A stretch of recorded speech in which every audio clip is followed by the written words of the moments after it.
Hello, everybody. Yo, boom. There we go. Joe, you hear me? Yeah, I hear you. You hear me? Yep. I bet. Sorry. I would hope so. These AirPods are so expensive. You feel me? If shit didn't work, it'd be a major dub. But we here. How you doing? Yeah, I have lost a bunch. I have a pair right now that I try not to use for this because they'll die in the middle and then I'm screwed. So, Joe, Maybe what's that's a up, good man? How morning. you been? I'm good, man. I mean, trying to stay sane in this whole like situation, but I'm busy. Knowledge House is launching. We're doing like active recruitment for our new cohort that's coming up. All right, So all just been right. focusing on that. You know what I mean?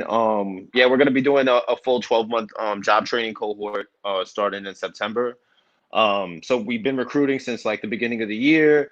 We're looking to recruitment's actually closing out the end of May. So if anyone's seeing this that's interested, feel free to hit me up. If there's any questions, go to the Knowledge House on IG, and feel free to ask any questions to the info or like DM or whatever. Just because we are wrapping up the application process right now. Um, and they're gonna get into the pre-training in the summer, and then from there it's gonna be straight, just work until they get money, basically. Cool, cool. So the way I like to start the program is I like to remember how I met the person. Then we talk Hmm. about how they got into entrepreneurship, which I know your journey, but I want you to tell the people. And then Yeah. talk about what you got going on, which you kind of spoke about, but we'll go deeper into it. And then we just start talking about things like, especially from your side, like what do you think the skills of the future that people need to know, whether they're young, old, whatever. So, all right, so let's start out with how we met.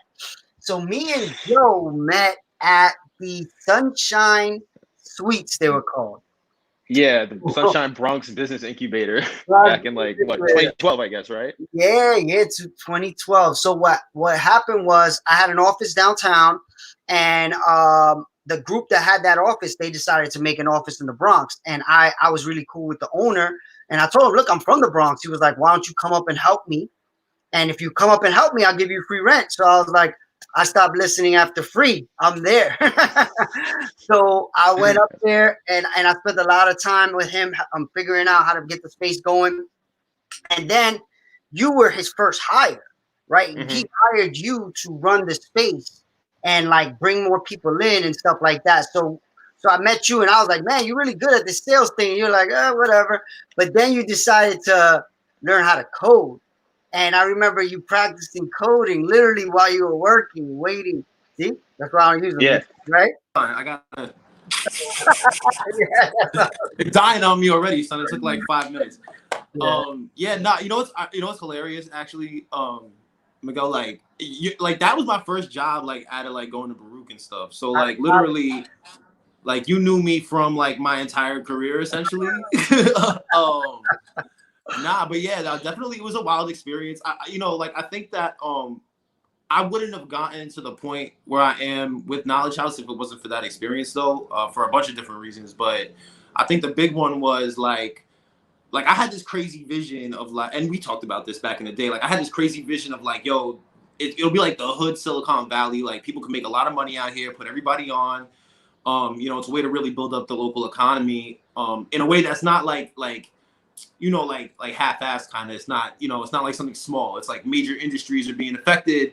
We could get into more like the automation and stuff later, but like basically, I had this vision, but what I realized working with the businesses there is like, there were a lot of people with great ideas, but like the infrastructure, the talent infrastructure, yeah, it just wasn't there. Like if you wanted to hire, you either had to outsource or you had to like go into the city and shell out a bunch of cash, basically. You actually saw that, and I used to have the conversations with you specifically because I had in the beginning, I had two offices. I had the Manhattan space, and I had the Bronx one.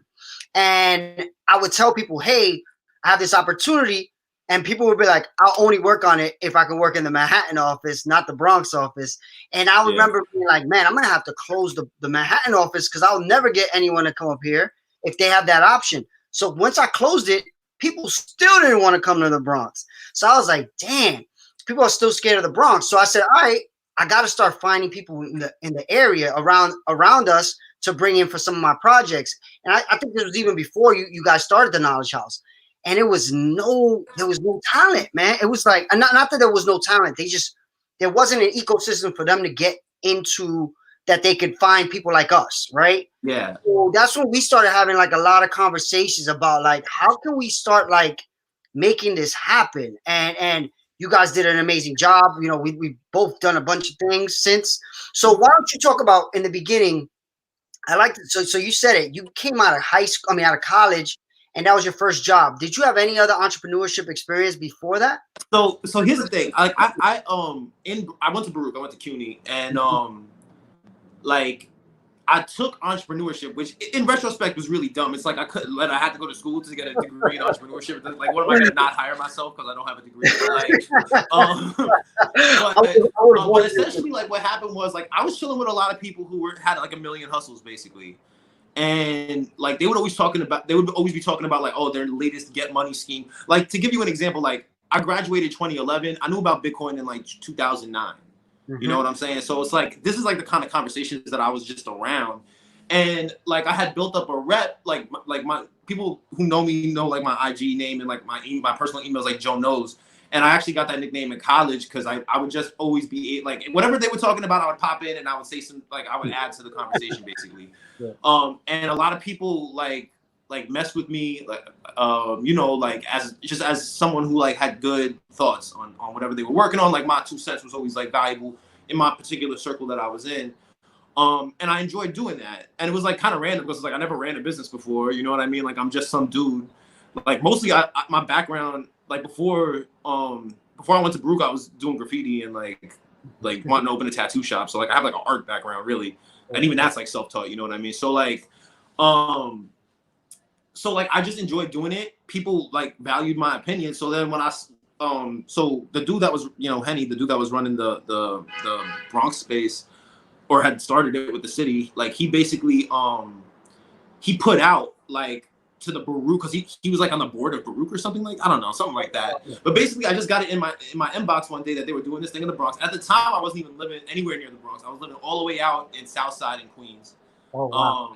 You know what I mean? So like, but I was just like, yo, this is a crazy opportunity. Like, who am I? I'm some rando. Like, I'm gonna go and I'm gonna run a thing. Like, honestly, that was like a crazy opportunity for me. It was doing something that like I already had like personal experience doing with like my friends and like my circle or whatever. So I just took the opportunity and it didn't pay well. You know what I mean? Like they had me bouncing around from one office to the other. They got me a job with one of the startups and a job with them, so they didn't have to pay me full time. So it was crazy, especially in the beginning. You know, and that like we could spend like a whole hour talking just about that shit. But you learn some things about 100%. 100%. I learned a lot of what not to do. Well, I mean, the way I looked at it was like this.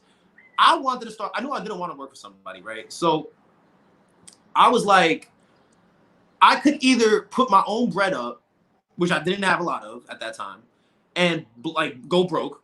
You know what I mean?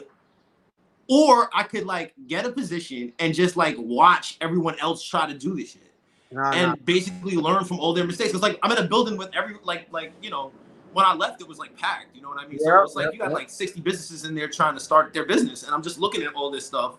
And you know, I tried to add value where I can. Like I was helping people with CRM setups. After I kind of learned how to code, I was able to do like websites for people and stuff like that. But yeah, so like that was like one thing. So like working with startups was like one whole thing. The other thing was like before I even like met you and like went uptown or whatever, I had started to teach myself how to code while I was in college. I didn't go to school for computer science. I took like one computer science class in my entire 4 years, and it wasn't like a coding class. It was just like the history of computer science, I guess. I don't even, you know what I mean? It was like that. It was, you know what I mean? So like, it was more like from a conceptual standpoint, like this is what the technology that's coming up. They were talking, I mean, this is like 2009, so they talk about like RFIDs. They were talking about expert systems and stuff like that. But essentially, like my man's was on his startup shit and was basically told me, he's like, yo, if you want to eat with me, like we need to learn how to code. So up to that point, like I had always been pretty good with computers, but from like a piracy standpoint, you know what I'm saying? Like I was torrenting mad hard and like getting like, you know what I mean? Like doing stuff like getting like a virtual CD drives to run like video games in and stuff like that. but like I never coded anything. Like it always seemed kind of foreign to me. But basically, my homeboy was basically just like, yo, you gotta do this, or it's done for you. Like if you're trying to get money with me, you gotta do this, or it's done for you. So like I was just like, all right. I started forcing myself how to learn how to code. The thing is though, like even when you met me, I had probably already been doing that for like a year, but I still didn't know what I was doing. Like I was just like, I was reading a book on Python. I'm like, I kind of get this, but I don't really know what the hell this is used for. It was very like, it wasn't until I started building projects really that I understood what it was. I want to make sure everybody understands that that's common. What Joe is saying, it takes a long time. Even me, when I first started to do code, I was saying, I didn't go to school for it. I just said, this is money here. Let me figure this out. So I started sitting and trying to do tutorials and like, I don't understand this. And like for like a year, like you, and then it finally hit where I was like, oh, I get it now. You know what's crazy? It didn't hit for me for a minute, and the reason is because I'm kind of impatient. So I got really sick of learning like data types and like what a function is. I was like, this is boring. Like I'm not seeing anything out of this. So what I did was I started learning frameworks without even actually really knowing how to code. So I was putting together like full project MVP projects that did stuff. And I got it to do stuff by copying and pasting code and like tweaking things here and there. But I had no idea what half the things I was doing were, to be honest with you. I was just kind of just throwing stuff together and it would work. And I'd just be like, okay, it worked. You know what I mean? That's normal, so, I think part of what scares people is they live in that area and they say, oh, this ain't for me. But like you got to get to the point where you're like, this is for me because it's for everybody right now. Not to say everybody has to be a coder though. I like to make sure that everybody understands you don't got to be a coder, but you should understand the 100%. Principles and and like what it takes to make something. You don't got to know how to build it all the way unless you really are into that, and you could do well doing it. But I think I don't think there's an option anymore. Everybody needs to understand this. I mean, for sure. Like technology literacy. And I don't mean like digital literacy, like how to send an email and stuff like that. Like that's a given. Like at this point, that's kind of a given. Unfortunately, not for everybody, but I think that like if you want to, even if you got like a bullshit office job, you need to know how to do that stuff. But like, I think understanding how the actual systems work, that's what people need to figure. Because I feel like, everyone's putting their information on these systems. They're all being stored in like data warehouses. Who knows who has access to these things? They're monetizing your information. You don't know how they're monetizing your information. You don't know who's seeing what. They're capturing information when you don't know they're capturing information because they're recording your conversations all the time. And not to be paranoid, but that's really what it is. Like you could talk about like, I need to clean my crib, and next thing you know, you're getting ads for Swiffer. And that's like known technology. That's not like conspiracy theory stuff. You know what I mean? Nope, it's official. So, that's happening. Nah, 100%. So like, and you're in the marketing space, so you know that like double time too. But basically, I was just looking at the situation like, I need to understand this stuff. This is affecting my life, right?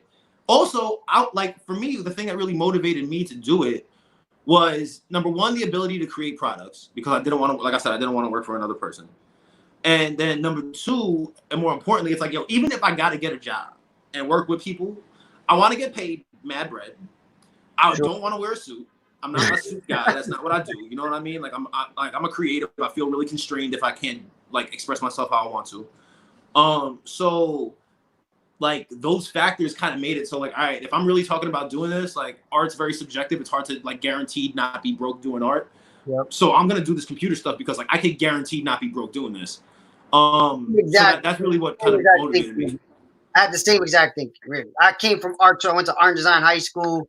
I didn't even apply to a college. Like I was just like, whatever. Then I got into this game, like luckily.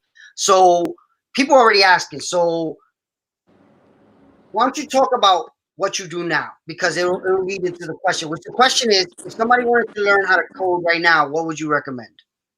Okay, so I mean, I think it depends on the person. So like, I'll talk about what Knowledge House does, and then I'll talk about other options too. So like, basically, Knowledge House is we do several types of programs. Everything from introductory programs, exploratory programs, and then job training programs. So the exploratory programs are like we go into high schools. We'll like show kids how to code like little websites or whatever. We'll show them how to like mess with robots and like Arduinos and stuff like that. And that's really just to get them excited about technology because like they need to be. I mean, like our community needs to be getting into STEM if we want to not be like completely assed out in the next like 10 years. Yeah. For sure. I said we needed to see it 10 years ago. So yeah. No, 100%. So like that was definitely a fact. That was like one thing. Then the other thing is the intro program. So the intro program is to kind of get people like up to speed on what technology looks like, how it's used, and how you can like build simple websites, and just kind of get people being able to do productive things with technology in a creative way. And then the job training program started as a advanced programming class, but has transformed from like a 3-month experience to like a year-long experience that has like a paid internship attached to it. So the way it works right now, it's 3-month phases part-time, because you know what we found in the population that we serve. So like we're a free program. We don't charge the participants. We're only for low-income New Yorkers. So like the vast majority of our students come from uptown, but we got students. I've had students from Staten Island. I've had students from like East New York. I've had students from like all over the place. The thing is, so you know, for us knowing that, number one, people got to travel. Well, people had to travel before, and also the fact that like a lot of our students, like this isn't full stack, this isn't General Assembly. They're not living off of like their parents' money. They're not living off their spouse's money. They're not living off money they saved up while they were a lawyer for 10 years. They're basically living off of part-time jobs for the ones that are working. You know what I mean? So like we couldn't, like, to design our program for their success, it needed to be a part-time program.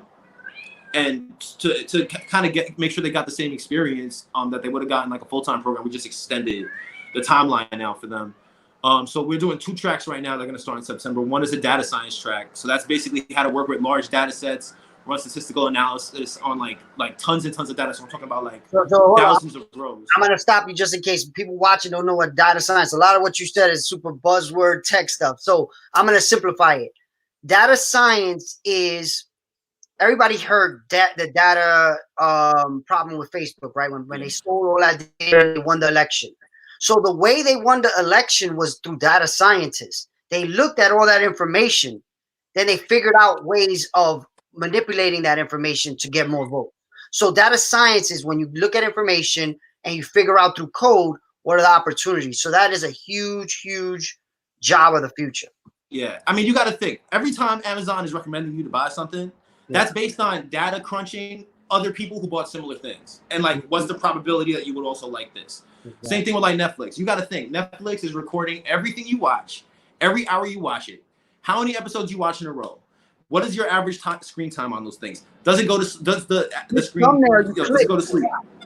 And then like you got to think, like just for the people watching this, it's like the math that go, like you could easily say like what's the average time that someone looked at a screen, right? And you may think like, oh, that's pretty simple, you know what I mean? You just do averages or whatever. But like, what happens when we're talking about like millions of people every single day? You know what I mean? Like, no human can do that. So you need to learn how to program to be able to like run through that data. Yep. All right, sorry, I cut you off, but go ahead, keep going. Yeah. So the data science is one side of things, and that's with the Python programming language, which was my first language. And then this other class is web development and cross-platform development class. So that's basically how to build web applications that you can then port over to the app stores using React Native, which is just like a framework that Facebook made to like create applications. Yep. The goal really there is for people to learn the entire product development lifecycle. So you know they'll be able to like create their own products, but they'll also be able to work for product-based companies. Essentially. So the person who asked this question, she doesn't live in New York. So what would a person outside of New York that can take your class, your course, what could they do? What if you're somewhere else? I mean, it depends on the type of person. So, like for me, I'll keep it 100. For me, I would not last in my own class because I don't like class. I don't like being told to do things. You know what I'm saying? I think some people need support. Some people need a community. Some people need regularity in a schedule. And that's really what Knowledge House provides. Like, honestly, anyone could go online and learn this stuff for free. Like, it doesn't take... It's not like we have secret knowledge that no one else has. Like, you go on Google and get stuff. So I want to touch on that because that's where I was going to say. Right now, YouTube is amazing. You can literally Google anything, and they will show you a person literally typing out word for word the code. So you can learn it that way. But some people, like Joe was saying, need a little bit more structure. So if you need more structure, I would personally practice trying to figure it out on your own on YouTube first. Because if you figure out how to do that, that's like unlocking the cheat code. Because then you can learn anything, anytime you want, because it's there and the world is going to keep going in that direction. But if you need structure and you know you're that type of person, I think one of the ones I've seen that are pretty good are like Code Academy, not Code Academy. Yeah, I like Treehouse. I like Coursera. You know what I mean? I've used Treehouse personally. Treehouse is pretty good. You got to pay for that though. Back in the day, they let it be free if you had a Queen's Library card, but now they're charging. So I don't know. Which one is that? Treehouse. But that's again New York focused. I think that's most. I don't think that's all their teachers are from Seattle, so I think they're based in Portland or something. So they're definitely not New York focused. So Khan Academy too. KHAN Academy. They have a pretty good structured online class that teaches you how to code. And the guy just raised a bunch of money because his stuff works well. So that's what I would do. Maybe I'll find some more links and post that up on the page. The one thing I would say though, for anyone who's trying to teach themselves, like, look, even if you take a class, even if you come to Knowledge House, like, if you're low income, we'll be happy to have you. You know what I'm saying? You got to pass through our recruitment process, which is pretty brolic. But like, if you're able to make it through, like, we'll take care of you. We'll plug you in with jobs and all that. But like, the thing that you gotta remember is, like, you will have to learn to teach yourself, whether you're learning in my class or you're learning on the internet. You need to teach yourself because the stuff changes all the time. Yep. And if you think like, oh, I did Knowledge House, I'm good. Like, you good for like 2 years maybe, and then it's like some whole other shit going on, and you gotta like relearn everything. So that's another great point, because when I started coding, I was learning a language that doesn't even exist anymore, and I made a bunch of money doing it. And I was one of the best doing it. What, Flash? Flash. Yeah. And now it's doesn't exist at all, right? And it was like a major part of the industry, and that could happen Apple every time. Apple put the kibosh on that, man. Yeah. So that's what you're saying is true. I think even once you learn how to program, you need to first learn how you learn. What's the best way for you to learn, and make sure you're constantly learning. Even if it is a class environment, make sure you're taking a class a year on whatever it is. You need to keep learning. Honestly, I tell my students all the time, right? It's like you know how like people ask you like, oh, how I lose weight, and people be like diet and exercise, and it's like, duh. You know what I mean? They ask me like, how do I learn this? How do I learn that? I'm like, yo, read the docs. Just read the documentation. Just read, like, literally read the documentation. It's a manual for using this stuff. So like literally just read that. And then if you want to see how it's used in real life, go on GitHub, look up whatever the thing you want to learn about is, look at projects using that thing. Once you read the docs, you'll be able to look at the projects and kind of more or less know what's going on. So it's like, even that takes a certain level of self-discipline though, right? Like, oh yeah, I'm saying once you kind of get a little bit proficient in the basics though, like you could do stuff like that. So what I think is that year you spoke about where it was like you beating your head against the wall. Yeah. That's when you start to like form that discipline, and you start to get like muscle memory about all these coding languages want you to learn them.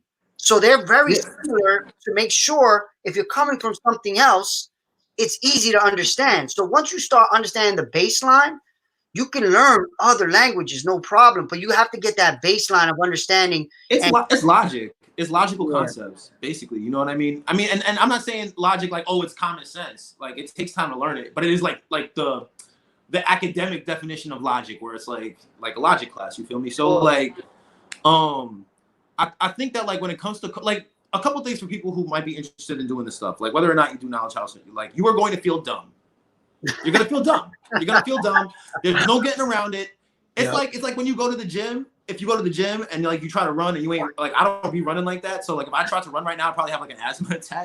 So it's like I can't feel. You know, that doesn't mean like if I run every day for the next 4 months, I'm gonna be having an asthma attack. I'm not. You know what I'm saying? It's just like you gotta learn to embrace the process a little bit when it comes to learning this stuff. You know what I mean? And not like be too hard on yourself, and not be scared of it, because it looks scary. But like honestly, I'll put it to you like this: how I really feel is I've never encountered a concept like some of the heavier mathematical concepts or like quantum computing concepts are a little bit meaty. You know what I mean? But I've never seen a concept that was like so hard that's like, wow, I can't, like no one can wrap their head around this. Most of it is pretty simple. It's just like wrapped in so much like jargon. I think one of the major things I came across where, and I always tell people this now, is once I realized they are trying to make it as easy as possible for me to understand this, instead of fighting that, you start to like try to figure out, okay, why is this what it is? Because I remember early on, because before, remember, I started before there was a YouTube, before there was Google. So I had to be in books, you know, and I didn't have like YouTube to ask somebody or anything like that. So one of the things I had to get to is like, why is this the first thing they're teaching me? Why is this the second thing they're teaching me? And then I started to understand, okay, and then another language. It's all very similar. You just have to start like reverse engineering what you think they were thinking, and then you start to really understand how to make your own stuff because you're getting the process, the steps, and it really changed the way you think about everything. Really, it's like you said, logic. Yo, actually, I think that's the real value in learn. Like, there's a couple of like, look, I'm not just saying learn to code to learn to code. Like, I'm not one of those people that's like, oh, you need to do this. I think there's a lot of benefits to it. Obviously, the bread, number one. Yeah. Number two, it's not going to go anywhere anytime soon. It may change, but it's not going to vanish. And like a lot of the jobs that are going to actually vanish, it's people coding stuff that is making them vanish. Yeah. So that's the other thing. You know, I used to joke because I used to work on a team in the city, like a tech team in the city. I'm like, oh, you know how like Trump is always talking about like, oh, Spanish people coming and taking your jobs. It's like I'm the Spanish person coming to take your job, bro. You know what I'm saying? No doubt. And I tell this too a lot. Like right now, because of this COVID thing, a lot of things are being automated. I literally had a conversation with someone last week that said there was a company that they know they were about to invest in. They went from 100 employees to 5 in the COVID pandemic because they automated 95 jobs because they had to survive in a way. So this is happening more and more and more. And who's the 5 that they kept? I bet you they're the top programmers. Yeah, you know? Of course. Look, you got to think of it like this. We're talking about Amazon warehouses right now. You know, everybody's getting their packages late. Amazon tight. You know, Amazon's losing money every day that people don't get their stuff on time. So it's like they already were investing in robots to run their inventory, right? That shit was happening before any of this stuff. Now you got a company that just how much money they're about to touch $1 trillion or something crazy like that. So it's like, what's gonna stop them from being like, oh, word, our bottleneck is humans. Let's get them out of here. Because like already, that's one of the major reasons Amazon could charge so much less than everybody else. They don't have that many humans in that factory already. Yeah, it's very little. They're only having humans at the parts where they're robots that can't do it yet. And they're definitely investing on robots that can do whatever the humans can't. And once it's ready, whoop, gone. Yeah, 100%. And I mean, a lot of people look at that and be like, wow, that's terrifying. But like, the truth. Yo, first of all, it is what it is. Number one, like things have never been easy for people in our community anyway. So I'm looking at this stuff like, all right, we got enough. Like, it doesn't take a million years to learn this stuff. No. It just takes dedication. Like, and like I said, it's important to understand the systems, even if you're not like trying to code. Like, if you want to design, that's cool. If you want to sell things, that's cool. If you want to do customer service stuff, like that's cool. Like all that stuff is cool. A lot of person-to-person things can't really be automated because it's hard to get a bot to do customer service well unless we like hit the singularity. But that's not gonna happen for a while. You know what I mean? This bots I've tested that I couldn't tell we're human yet. I mean, and sounds and all that. So it's no, that's true. That's true. But I think there's like levels to that. You feel me? Yeah. And because we have not reached artificial intelligence yet. I think Ray Kurzweil said like 2040 or something, but you know, who knows? Yeah, I mean, to me, what I think is chatbots. Chatbot is a thing like you go to a website, you're chatting, and you think you're chatting with a person. Sometimes that's not a person, right? So they're doing that now with audio. Like I can show you videos where it's a conversation, and then they ask, which one was the robot? And you can't. Yeah, but you know something though, like that's true, but ultimately that is a beefed up version of like phone directories that already existed, because at a certain point they're going to transfer you to a human. You know what I mean? Like they're not unless it's something very straightforward that they planned for. But like they're not going to be able to give you that like a non-human. Think about that job. Think about that job that used to be that middle person that directed you to somewhere. That's been gone for a while, right? Yeah, that's been gone for a minute. So, but every level, this is what like. It's funny because I'm like the guy at the party when they come to me and they're like, "Are we fucked?" And I'm like, yes, we are. You know. Oh yeah, I'm that guy too. So you already know. You know what I mean? Like, and they're like, what should I do? And I'm like, if your job right now, if you can think, can a robot do my job, and easily be like, oh yeah, definitely, then you need to start looking for another job right away, because definitely there's some robot that's probably doing it already. So 100%. Start changing your career now. Don't wait for the robot to take your job, right? Yo, and honestly, there's another benefit. So like I was saying, you know, that's 100% true. So like I tell people that all the time. People don't want to hear it, but it's the truth. The other thing that I like about programming, which is different than I think any other technical skill you can learn, is that it's it's learning to express your thoughts on a computer, to take your mind and encode the shit into a computer. So what that means is it's formalizing the process of thought and thinking through problem solving. So I don't know what your opinion is on this, but like I feel like ours, especially in lower income, communities, like they teach you not to think all the time. Like since you're young, they teach you not to think. They don't teach you logical problem solving. They don't want people to logically problem solve anything because they'll figure a lot of stuff that's messed up out if they do that. So it's like this is a skill set that's monetizable, meaning that you can make a lot of bread with it. But at the same time, you're also learning to think logically, which not only has its benefits as being a programmer and going through like career development and like negotiating a salary and understanding where you are in an organization, all those professional things, but just from like a society perspective, if it's one thing the hood needs right now, it's people who could think. You know what I'm saying? Because things are moving really fast, and like not thinking is not going to work out well in the long run. No. And from the way I see it is, we have to be able to look at opportunity and understand a way to solve it without hoping someone comes and saves us, right? Like they're not going to.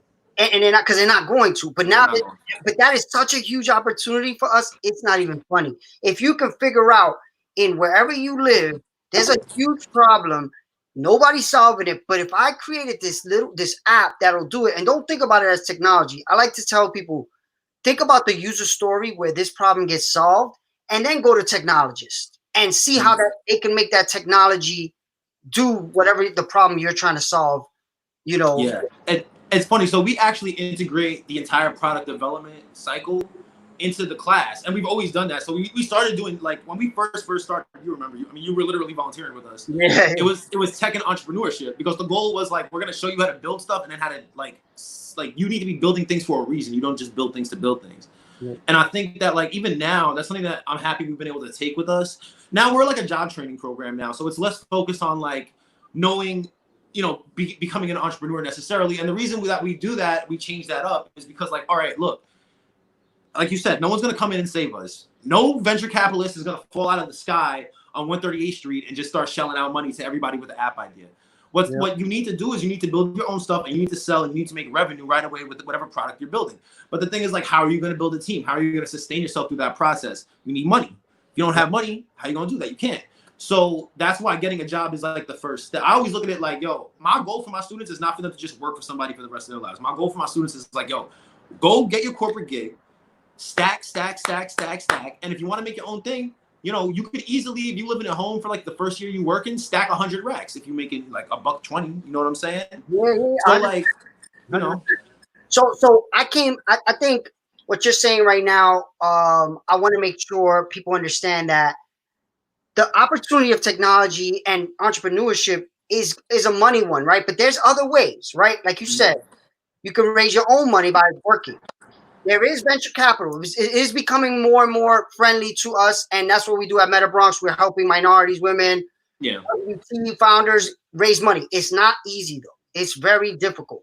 There is crowdfunding now. I'm actually working with a team that's and we had this conversation many times. I'm getting a team together to help us with our companies to get crowdfunding. Those are different options of raising money. The fourth option, like you're gonna get a better deal from a VC if you got cash flow. So 100%. So equity is a way to get to cash flow without giving up money, right? If I told you, look, I can't afford to pay you, but every hour you work is towards equity in my business, that can get you somebody that would cost you a certain amount of money up front. So I've been reading this book called Slicing Pie. You should really check it out. It really breaks down the best way of doing that. It's a software and everything. It's really good. So yeah, I definitely want to check that out. Especially because like Knowledge House is doing a lot of internal product development also.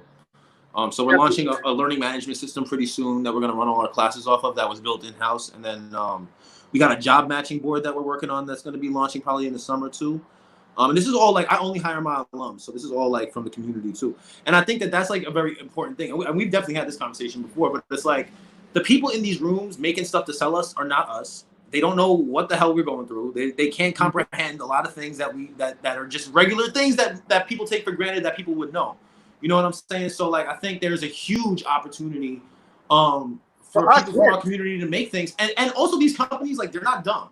Like, they know that I'm sure that anyone who's honest in these organizations is going to have to admit they're not accessing the market in lower income, like in the hood, as much as they could be because they don't understand it enough to really access it.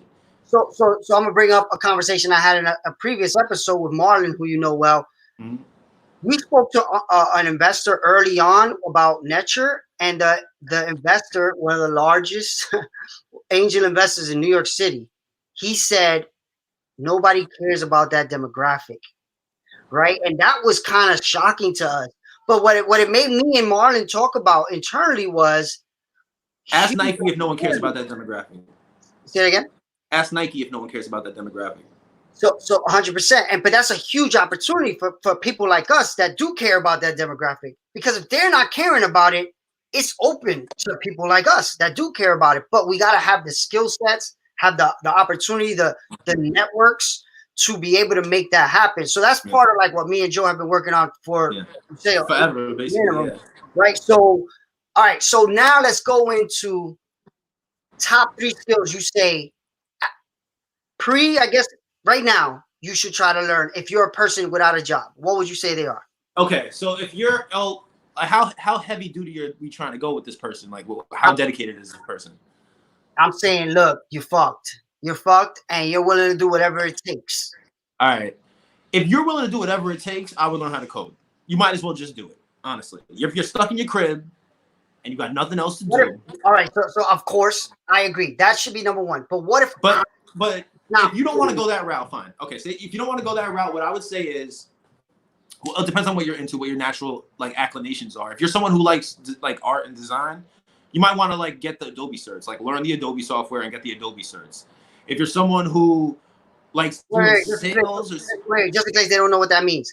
So Adobe, everybody heard Photoshop, right? Everybody knows Photoshop. Adobe is the company that made Photoshop, and they make all these other design programs, development, motion graphics, all these different things. So by getting an Adobe certification, it shows potential employers that you know this software. Yeah. Another thing you could do, all right, so I'll give you an example. So I have a friend of mine who has a tattoo. So he used to have his own tattoo shop. Now he like rents a desk or rents a chair at another shop that he knows, like his man's shop or whatever. And he has business management experience. So I actually worked with him on building like a booking app with some of my alumni. I actually met him through my alumni. And his thing was, I want to get out of tattooing because I can't do shit right now. We're closed down. What can I get into? I'm not going to learn how to, dude's in his 40s. He's not going to learn how to code. So what I told him is like, look, you got years of experience running a tattoo shop. You could flip that and get a PMP, which is a project management certification, and make the argument that like your 10,000 hours was like managing those shops. You know what I'm saying? And that is something that people can do. So it's like project management is a way to be around tech in a way that you don't need to be as technical. You should understand though, because the more you understand, the easier it is to manage tech. Of course, you do it without knowing. Yeah, and also like project managers don't only work on tech either; they work on everything. So it's like I mean, we always talk about it in the context of technology because we build technology shit. But like people like it's basically like a foreman in a construction site. It's basically understanding everything that needs to happen and making sure it happens.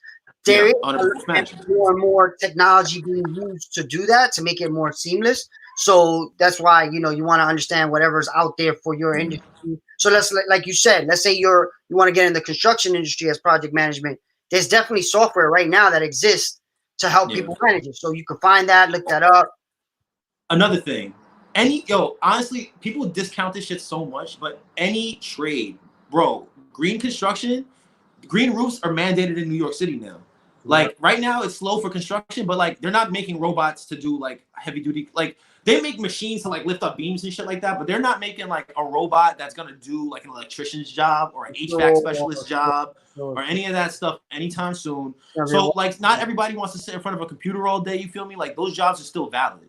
You know what I mean? I know people personally working HVAC that got into the union that are making like 6 figures easy. You know what I'm saying? So like HVAC is a big one. I think that one's not going away because even with the computer world, you need HVAC, right? So one thing you said though that I want to make sure, even if you are in your 40s, you can learn how to code. I know.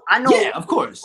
The issue is, and I'm just keeping it in a buck, like I don't think a lot of like, all right, coming from our communities, like we're jumping over mad hurdles already. Like people are like, do not hire, like people will hire people who are not white, but like I'm not trying to say that there's like some sort of ban on people who are not white or like Asian, but like it's hard to kind of make, it's just hard to make it happen. You know what I'm saying? Like it's not as easy. I used to tell you this, and I used to tell anybody who come in, we got to be 10 times better.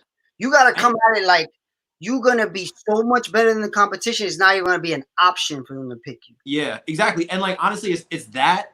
And in the fact that we're competing, remember, we're not just competing with like people from, like we're competing with people from coming in from Asia on certain visas. And cheaper. You know what I'm saying? Yep. And the thing is that like headhunting and like poaching is so big in the tech space that getting somebody and making them get like tied to you for 5 years because their visa is sponsored by your company, like you basically got a captive workforce essentially. You know what I'm saying? Yeah. Well, not. I mean, they're getting paid, but like it's like if they're getting if they got a job with LinkedIn and Microsoft and they're not getting paid that great, and Google wants to come and double their salary, they can't do that. Yep. But that's what I mean. That's what I mean. I know they're getting paid, but I know it's not a great wage. It's not what they really deserve. Yeah. And they can't go anywhere. If they hate their job, they're fucked. They got to still keep. You got to think of it like this. If they're willing to spend 5 racks or 10 racks or whatever it is, like sponsoring somebody, they're saving more than that. Oh, yeah. Oh, yeah. You know what I mean? So and I've actually done that, actually. I don't know if you remember. I brought in a guy to work at Monetization from Jordan. Oh yeah, I remember him. And now he's working. He got a crazy job. He worked at multiple startups after working with me. But he came in. I helped him. He helped me. He built stuff for me, and then I got him on a good path, and he's good now. But I think, but he came to the table with some skills. You know, he had of course, and I just spent time developing it. Yeah, 100%. I mean, look, at the end of the day, your market worth is what you can do. You know what I'm saying? So it's like the more skills you have, the more money you're gonna make. But back to your original question, like what can people do? I think project management's an option, design and stuff like that is an option. I think that even if you're like, yo, I'm not trying to do none of this, I want to get a regular job, learn all the virtual work tools you can. Because if you get to a job and they're like, yo, we're going to have a Zoom meeting. And you're like, what, Zoom? It's quiet for you. You know what I'm saying? So it's like, like that is important. And I know it's easy to be like, you know, in the world that we be working in a lot, it's like everybody knows Zoom, everybody knows Slack. You know what I'm saying? But like, the teachers but people don't know this shit. You know what I mean? Like you talk to people, they're like, what's that? So the whole DOE just went through this. I got kids in school and they all had to just go online. And they were like, what? Look, so Knowledge House is a nonprofit, right? And because Knowledge House is a nonprofit, we're part of like convenings with other nonprofits. And like these guys do great work, so no like shade on them or whatever. But like we'll go in a convening with a bunch of other organizations that have been around since like the 90s. And we'll talk about using Slack, bro. And they will look at us like we're from the future.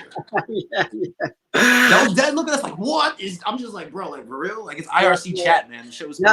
I literally just had this conversation like 2 days ago. Trust me, I get it. And I'm in the same boat. We both have technology nonprofits. We work in different sectors. Joe works on training. Joe and his partner Geraldine work on training on job skills. We work on experience. We try to get this experience, and then we also work on qualification. Right? So in both those worlds, we have to deal with the nonprofit space, specifically in the Bronx.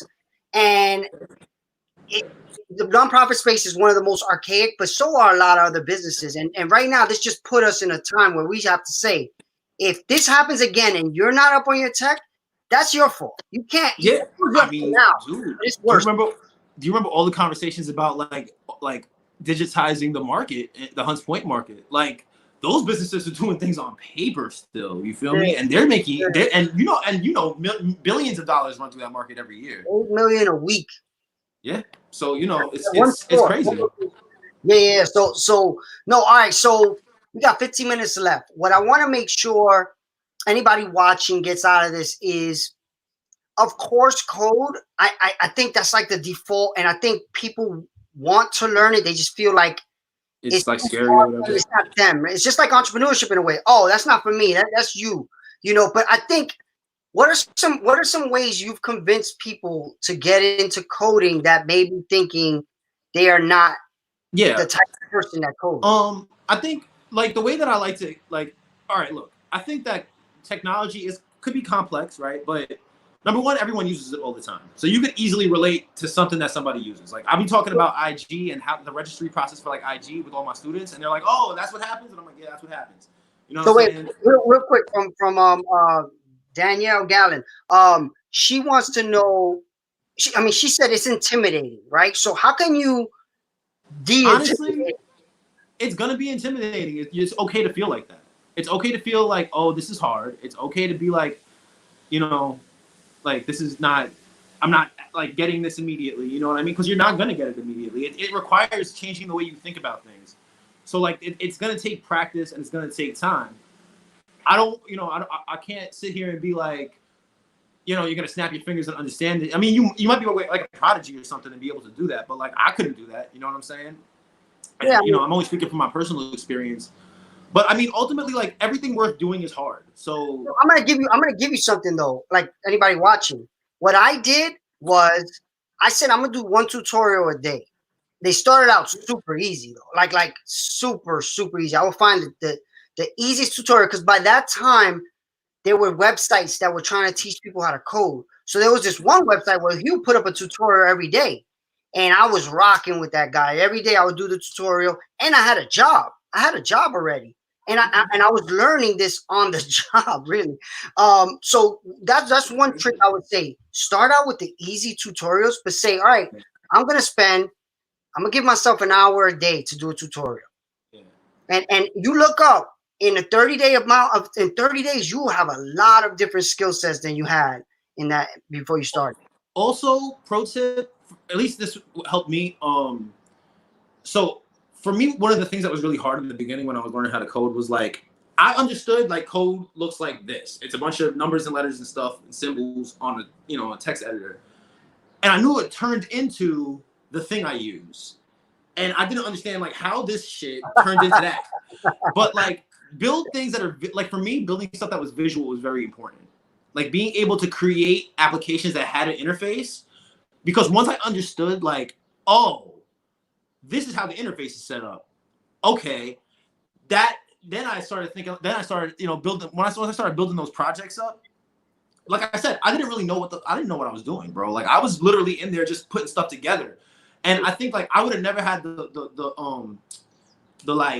like determination to make it through learning how to code really if it was just like me writing like web scrapers or like stuff that's not visual. I'm a visual person. I do art and stuff, so like I needed to see things, and that's why like I think me building bigger projects helped. I'm in the same boat. Like that's why Flash was really good for me because it was about moving things on a stage and making things happen visually. So it was the same idea. I feel like if it was just back end stuff first, I don't think I would enjoy it. And I think that's where I bailed. Once I started getting into the back end stuff, I was like, yeah, I don't want to do this. You know what's crazy? I actually like the back end stuff more, though. That's the thing. And I think it depends on the person. You know what I'm saying? Like, I think that there's a lot of people who might be like, they might get into this. Like, I've had a lot of students, bro, to be honest with you, that once they learn the whole shit, they're like, oh, I like the back end so much better because it makes sense at a certain point. But I think it's just about like getting it to make sense. That's hard. You know what I mean? So if you're very new to these terms, front end, back end. Front end means what you see. Back end means what you don't see, but kind of powers what you do. Yeah, think of it like this. So I'll use my IG example because that's like my favorite example to use. It's like, all right, I go on my IG profile. What's happening is I'm looking at my little avatar picture, and then I got like my 12 most recent posts or whatever, right? Now, what's happening there's a front end, that's what you see. And the back end is basically like, there's a little machine that's like, oh, user number XXX735 is logging in. Look up their ID number, give me and there's a database somewhere in a factory somewhere that is storing all this stuff, the pictures that you upload, the text that you upload, everything like that. And there's a little machine in the middle that goes back and forth and gets the stuff and brings it and puts it in the screen. That's why everybody's like profile looks the same. There's only one profile. It's just filling it in with different information depending on the ID number of the person, basically. And it's just loaded different from the back end. So that makes it much more scalable, right? So all right. So that was a good answer. If anybody else have any questions, definitely ask. But got 10 minutes left. What I like to do is, all right, right now you're in the nonprofit space as an entrepreneur. Yeah. I'm trying to come up with this new like ending of the show where I ask you your 3 current wishes, your business wishes. What are your 3 current business wishes to see if someone in the audience, maybe one of my connections, can make it happen? Well, for Knowledge House, I'm not really big on wishes. I'll tell you what we're planning on doing, and that I hope it works. Those are my wishes, that our plans work. So number 1, getting off the grant shit and being more revenue based. Like we've always been about 40% revenue based. Especially in the beginning, like I had no connections. Geraldine had more connections than me, and she barely had any connections. So nobody was. We were 24 when we started this shit. Like no one was giving us money. You know what I mean? So we had to like really do it by getting contracts to like go to places and teach this stuff. Yep. So, but now, you know, we're grant funded and stuff, and that's cool, but there's a liability in that, which is like you have to report a bunch of stuff that may not really be important to your mission, but you got to do it anyway because it comes with getting the money. So it's like this, some grants go away, you know, a lot, and some things go away, you screwed. 100%. And thankfully, Geraldine, my co-founder, is a beast at making sure we got the bread to keep doing this stuff. Yeah. But ultimately, like our goal is to create in-house products, to create a dev shop in-house. Like I've run a dev shop. I have my own tech consultancy. That's kind of dormant right now because I'm focusing more on Knowledge House, and I still take projects from time to time. But I want to actually envelop that inside of Knowledge House and use it as a way to like automatically get all my alums jobs doing contracts, which I've done informally in the past. We're formalizing that process. So like, you know, that's something that definitely is like I wish for that to work. You know what I'm saying? So we could be financially independent. The other thing that I wish is so.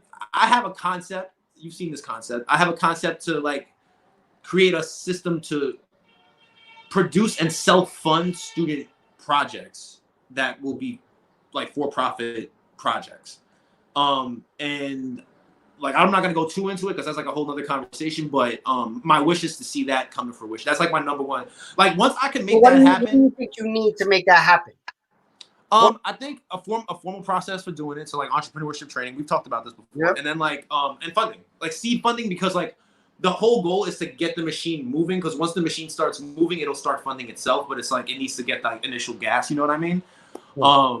So and I mean like and also obviously making sure that the training, because it's all based on the training. If the training's not good and the people don't know what they're doing, they're not going to be able to make things that make money, and you know, so the machine won't work. But ultimately, that's like my real goal. And I feel like once I do that and make that sustainable, like TKH is sustainable, that concept exists in the world and is sustainable, then I'd be comfortable walking away from the shit and just like, you know, doing my art thing or whatever. Yeah. But like, you know, that's my wish. My wish is for those two, for Knowledge House to be sustainable, which could only be possible if we are revenue based. And then for you know, the entrepreneurship shit. So as a nonprofit, so we're in the same boat. Nonprofits have to raise money because in the beginning, so if you're an entrepreneur, you're thinking about creating a nonprofit, this is a good thing to understand. Most of the time, things that do good for people don't make money. It's messed up, but that's kind of the way the world works for some reason. So you can make it make money though. So right now, it doesn't make money, but there's a way through technology to make it make money, but people have to learn technology to start doing that because like we said back in the beginning, they don't care about the demographic. So if it does good for this demographic and it doesn't make money, they're definitely not going to do it. Look, so you have to rely on. Look, this is the thing that people don't understand. Anything that is a for-profit can, in theory, be a nonprofit. The only thing is you need to start making revenue right away because no investor is going to invest in something that they're not going to get a return on. So that's where you're constrained. Like an investor is not going to give you something because the way a nonprofit works is if there is profit, it gets put back into the organization in budgets in different ways and new programs and stuff like that. So it's still making money. Like we funded ourselves off of money we made. No one was giving us grants. We got checks for doing work. But like it's just like it's not like we could pay all our teachers and then me and Jay just be like, all right, let's split the difference and keep it moving. Like it needed to go back into the organization. But this is like schools. You got to think the NFL makes $1 bajillion. NFL's a nonprofit. Yeah. You know what I'm saying? So I don't think like for us, it like my mind state for it and like Geraldine's mind state too is like, yo, this belongs to the community. This is like an institution for the community to utilize as a tool. More than it's like my thing or her thing. It's the community's thing. You know, we're setting it up. I want to make sure that it could work perpetually after like we did. But like I'm not trying to like do this till I'm dead. I'm trying to set this up so that the next generation can kind of carry it forward. And then I could go and like do graffiti in Europe or whatever. But like, you know what I'm saying? Like, that's really what I'm trying to do. So it's like, I think that anyone who's trying to start that nonprofit, don't be like, oh, I need a grant. Don't think like that. Go and figure out like, okay, if I'm doing this service, how do I make this service make money so I can start? Because once you make the money, you can run more like programs. And if you once you start running the programs, then you're in a position to be like, yo, I'm trying to get this grant because I have a track record of doing this shit already. Yeah, where it's like, so if you give me this money, I can help this many more people, right? So you go to they want to see your numbers. You're not going to have numbers if you never did anything before. Yep. You know So in many ways, a nonprofit is as entrepreneurial as anything. The big difference is the way you start it. It has to be a lot more of your own. Like, you're not going to get any investor, like you said, right? And even with for-profits, you got to think, how can I make money? Because even this startup world is very heavily based on raise money while I accumulate customers, and even that is starting to get. I think that honestly, you know how I feel about that. I kind of feel like that is that may have been true in the early 2000s, when we're talking about like mass platforms with millions and billions of users. Like look at something like Twitter or like a loss leader like Amazon is. You know what I'm saying? Mm-hmm. Where their whole thing is scale, and like you need to reach like a giant amount of scale before it makes any money. I think in that model, yes, you dependent on you're dependent on VC funding, you're dependent on someone pouring millions and millions of dollars into your business before it even sees a dollar. But I think that not like, you gotta think, there are people who come from other countries and open up businesses all the time. They have no fucking money. So it's like these people are doing it somehow, and the way they're doing it is by charging their customers. The thing is that like no one wants to charge their customers, but like look, there are platforms right now that are charging people for things and they're making money. So it's like, so yeah, that's a big thing that we can end it after this, which is a lot of people think I need to create a company, a technology platform, not make money because Facebook doesn't make money, Twitter doesn't make money, Instagram, all these companies come out and they don't charge. So I need to do it the same way. The difference that you have to understand if you're thinking about that is they are making money. They're just selling your data and you don't really understand how. So that's how they make their money. I mean, yes and no. They weren't selling like they weren't doing ads in the beginning, and they were selling data, but like they didn't have that many. Like in the beginning when it was just in colleges, the way Facebook's an interesting example, because Facebook is like, this person had a network being in college and was able to spread that through that college network, and this is Ivy League colleges, so these are high net worth individuals who like that's a valuable market to have to sell things to. Yeah, so it's like now investors are like, yo, I'm gonna put money into that. But you gotta look at like historically our community, what works. Like who in our community is making money legit? It's people with business, like small businesses. Yep. It's people who are contractors, you know what I'm saying, who come through and fix your roof.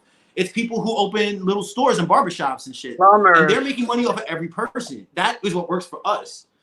I'm not saying don't think about getting investment or don't plan on getting investment, or like any product that doesn't have a built-in revenue source is like bad. I think if you have a plan for it and it makes sense, then do it.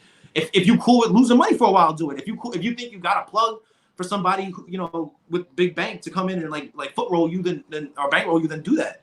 But like if you want to start a business, don't be like, man, I just gotta sit on my hands until someone comes through with magic money that's just gonna appear out of the sky. Yeah, like so you gotta go and do this shit. That's an interesting way to really end it, which is right now a lot of people say I can't do this because I don't have the money. You have to say, all right, if I don't get the money, how am I going to do this? Certain things like infrastructure and things that like are hardware related, where there are some costs, that's where venture capital and investment come in, because they give you that money to make that happen. But like Joe said, you can make that money in other ways and then use it to do it, right? So just at the end of the day, all this content is around, you can do whatever you want to do. It's just right now you got to figure out what that is and start putting that time in.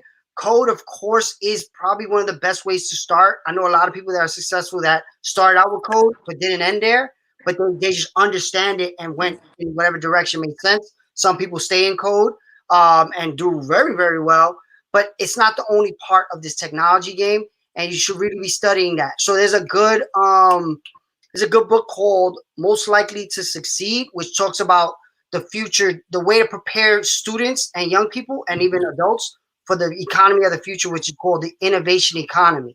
So you really want to make sure you look at COVID and you don't get caught in this ever again, because this could happen again as more and more jobs get automated, another pandemic.